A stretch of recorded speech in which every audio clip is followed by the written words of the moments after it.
You're watching the Daily Climate Show on Sky News. On today's programme, July is confirmed as Earth's hottest month ever recorded. We reveal the oil companies paying negative tax on their North Sea operations. And meet the woman growing tea to save a rainforest in Paraguay.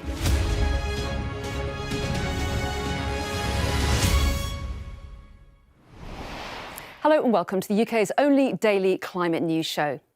July 2021 was the hottest month ever recorded on Earth, according to data released by the United States. The National Oceanic and Atmospheric Administration described it as the disturbing and disruptive path that climate change has set for the globe. Well, let's talk to our correspondent Charlotte Lomas now. So, Charlotte, an uncomfortable milestone reached then in July. It is, Anna. This is according to data, as you mentioned there, from NOAA, the National Oceanic and Atmospheric Administration. And they found that the global surface temperature for July was the hottest since records began in 1880. Now, the agency measured the combined land and ocean surface temperature and found it to be 0.93 degrees Celsius above the 20th century average of 15.8 degrees. They also gave a breakdown regionally and found that Asia was leading the way. It had the hottest July ever, and Europe had its second hottest July ever. And experts have described this as adding to the disturbing and disruptive path that climate change has set.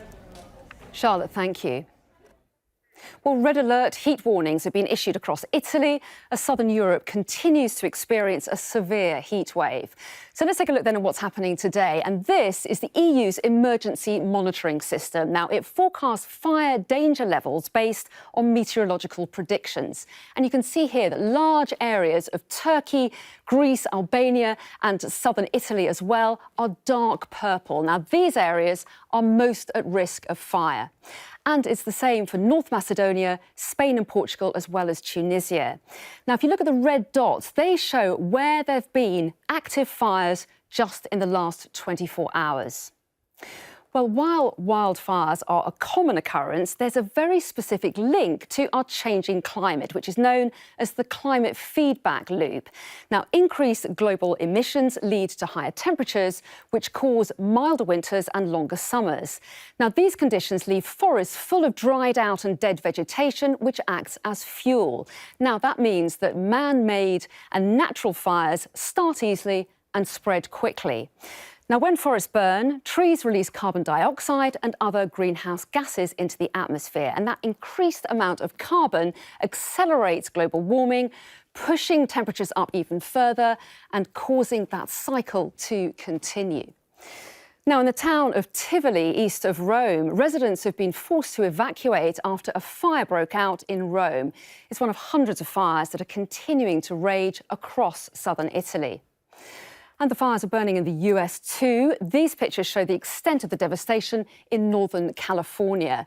The Dixie Fire has burned around 75% of the historical town of Greenville, destroying hundreds of buildings and forcing residents to flee their homes. And it's still threatening several small towns in the Sierra Nevada, with only 30% of that fire contained. Meanwhile, in Turkey, severe floods and mudslides have killed 27 people and one other person is still missing. Now, more than 1,700 people have been evacuated from the Black Sea coastal provinces of Bartın, Kastamonu, Sinop and Samsun, and hundreds have been rescued by helicopters. Aisha Zahid has been looking at the reasons behind the severe rainfall. Turkey is on the front line of a disaster triggered by the changing climate.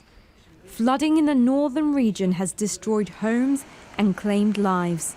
Thousands have been forced to evacuate. This is the most severe flood disaster that I have ever seen, both in terms of area that was affected and its severity.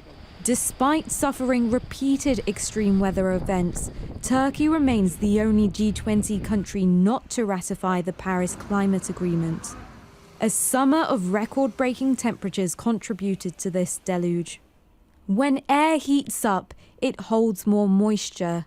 So every time the temperature increases by 1 degree Celsius, moisture in the air can increase by 7%.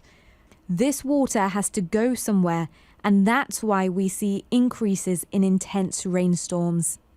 When we look at the events that we are having at the moment in Turkey, these are events that are not have been seen before.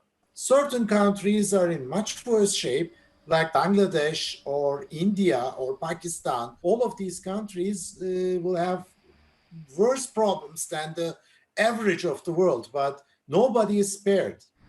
More events like this are inevitable. What's important to consider now is how we prepare for them. Aisha Zahid, Sky News. In today's other climate news, a glacier on Italy's side of Mont Blanc is at risk of collapse, which scientists say is a result of climate change. The Plain-Pincieux glacier reached its melting point a decade ago, and since then, rising temperatures have caused the ice mass to move from its once secure position on the Mont Blanc massif. The glacier now rests on a smoother part of the mountain, putting the Wildfires valley below at risk. Footballer Morten Thorsby is switching his shirt number in an effort to raise awareness of climate change. The midfielder, who plays for the Italian team Sampdoria, normally sports a number 18 but has swapped it for a number 2. He says the number represents the Paris Agreement target of keeping global temperatures well below 2 degrees above pre-industrial levels. And earlier this year, the UK government launched a £500 million Blue Planet Fund to support countries on the front line of climate change. And today it's been announced that £16.2 million from that fund will be invested in 5 projects that focus on protecting the ocean. However, Greenpeace's head of oceans says the government isn't doing enough to protect UK waters. Well, we've been out at sea for the last few months in the Channel, and inside our marine protected areas, we've seen everything from illegal fishing to destructive bottom trawling to super trawlers over 100 meters long.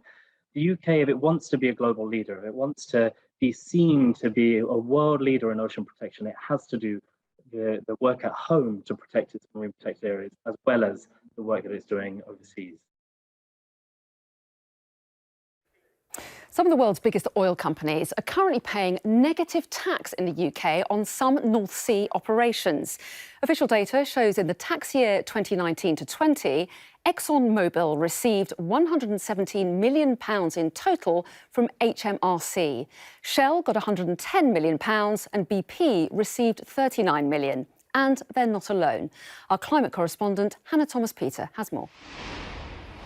This situation is possible because of a UK tax policy that was actually brought in around the time of the Paris Climate Change Agreement that allows oil companies working in the North Sea to claim public money in order to help them with the costs of decommissioning their rigs and infrastructure. And tens of millions of pounds, hundreds of millions actually have been paid by HMRC to these big oil companies since the tax policy came into force. The UK Oil and Gas Authority actually estimates that the total cost of decommissioning these rigs as the UK advances towards its net zero targets in 2050 is going to be about £51 billion. And because of this UK tax policy, the British taxpayer is on the hook for nearly 40% of that. The Treasury has estimated that the cost to the Exchequer up until about 2065 is going to be some £18 billion. So there's a lot of money at stake. Campaigners say that this basically amounts to the British taxpayer subsidising fossil fuels effectively, and that the UK should in fact be assuming a kind of moral and practical leadership position in the months before it hosts the COP26 climate change conference. But we've had lots of responses from the companies involved and also from the Treasury, and they've given us some statements. Treasury spokesperson told Sky News that the UK oil and gas industry has paid around £375 billion in production taxes to date. Relief for decommissioning costs is a fundamental part of the UK's tax system, contributing to the safe removal of oil and gas infrastructure from our natural environment while ensuring companies are encouraged to invest in the UK. And a spokesperson from ExxonMobil said that over the lifetime of the North Sea, we have been a major net contributor to the tax revenues generated by the basin, and the recent refunds simply represent a repayment of some prior paid taxes. Some of our older fields enter the decommissioning phase of their life. Similarly, a spokesperson for Shell has said that decommissioning is part of the life cycle of oil fields. This phase of work is heavily regulated and subject to tax legislation that enables tax relief. The concept of granting tax relief for genuine business expenses is fundamental to regimes that tax profits. And a spokesperson for BP said that the data in question only covers the extractive part of our business in the UK, our North Sea business. BP has contributed over 40 billion in taxes to the UK government with respect to its North Sea businesses. Well, you can get more details and comments from the companies and the Treasury on our website. Just head to skynews.com/climate. The Atlantic forest in South America was once one of the largest rainforests in the world, covering more than 200 million acres of land. Now, just 20% remains. One woman who's working to restore the area is Fabiana Benitez. She's part of a team of conservationists who are growing tea to help biodiversity there.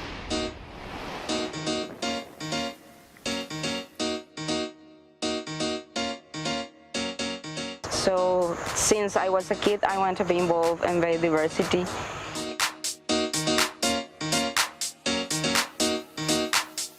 San Rafael is one of the most important Atlantic forest remnant in Paraguay, and we are facing a lot of threats from illegal logging, wildfires, hunting, encroachment, and other illegal activities.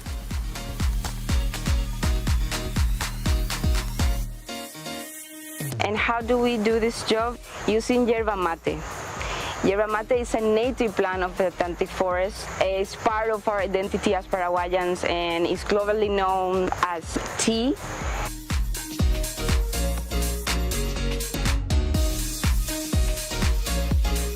One hectare of these productive systems is 1 hectare gain for the Atlantic forest and 1 hectare to generate incomes for the rural and indigenous communities and improve their livelihoods.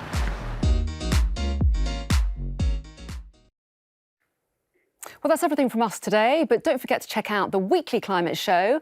And in the latest episode, find out how climate change could affect your sex life. You can find that on the Sky News Snapchat channel. And in this week's episode of Climate Cast, we look at what the world and its leaders need to do to slow climate change following the IPCC report. That's out now, wherever you normally get your podcasts from. Thanks for watching. See you next week.